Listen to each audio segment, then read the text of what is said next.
Now, it's no secret that in South Africa, some local municipalities are simply not delivering. 46 were subjected to government interventions in the last financial year, and Parliament's Portfolio Committee on Corporate Governance and Traditional Affairs says it is concerned.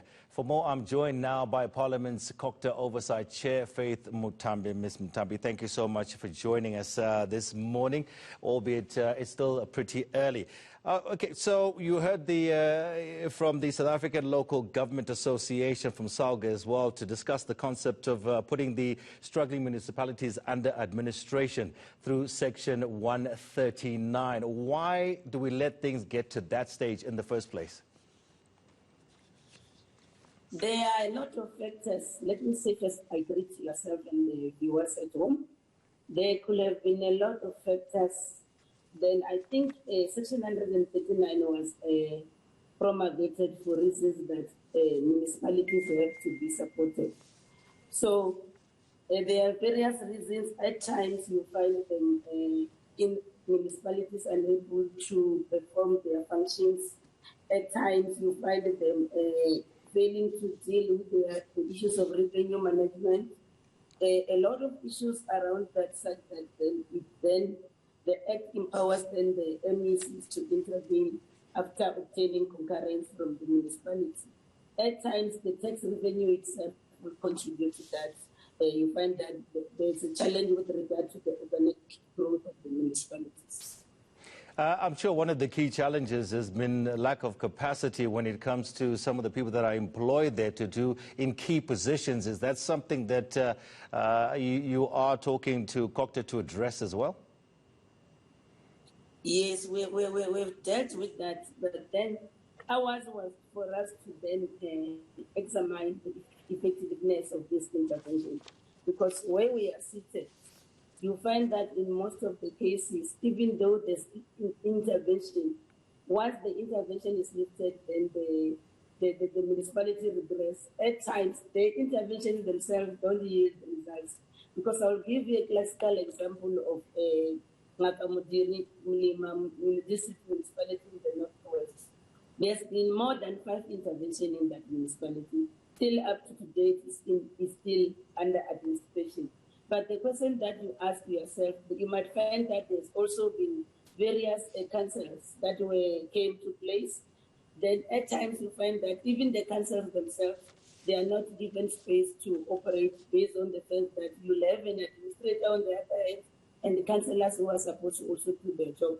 So it's a lot of factors. But if you check Section 139, in Section 139, subsection 8, had made provision for a legislation that will also govern interventions.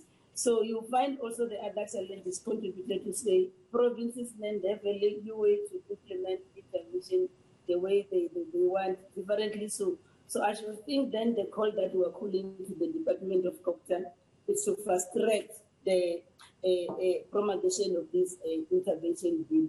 That will also then assist the Department of COGTA to do monitoring, because there's little thus far that the Department National of COGTA can do.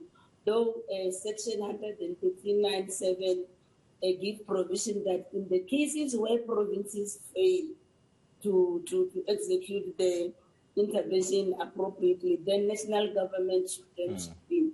But it's only that clause, but mainly the custodian of these interventions are the provincial COGTA departments. Hence, we've taken a decision that we need to call in the next term all the MECs where they are intervention in municipalities so that they can then come and share with us to say what is it that is making that though the interventions are invoked, still then you still find municipality having no breaks. Now, ma'am, as quickly as you can for me, is there a case where this intervention has actually worked, where you've used Section 139?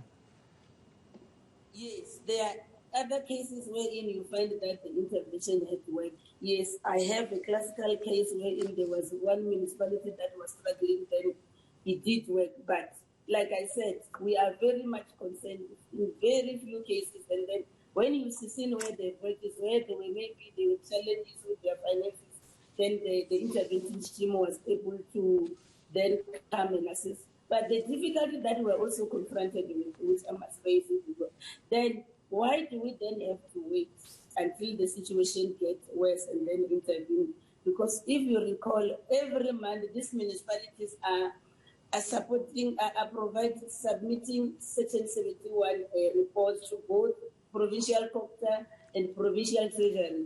And then where we are seated, we are worried that those reports, I don't think those two other sector departments have the capacity to then look at them, because if they are submitting these Section 71 reports, I think there could be early warnings that will make these support departments, being the provincial COGTA and provincial treasury, to intervene while there's still time. But normally what you find, these people are only coming at the tail end when things are worse. So that is also the call, that the clarity that we also want to get from these MECs, both for treasury and the COGTA in the provinces. Yep, very good point. I suppose the point is to try and get in there early before you have to start any sort of interventions. Thank you so much for speaking with us this morning. That was Parliament's COGTA Oversight Chair, Faith Muthambi.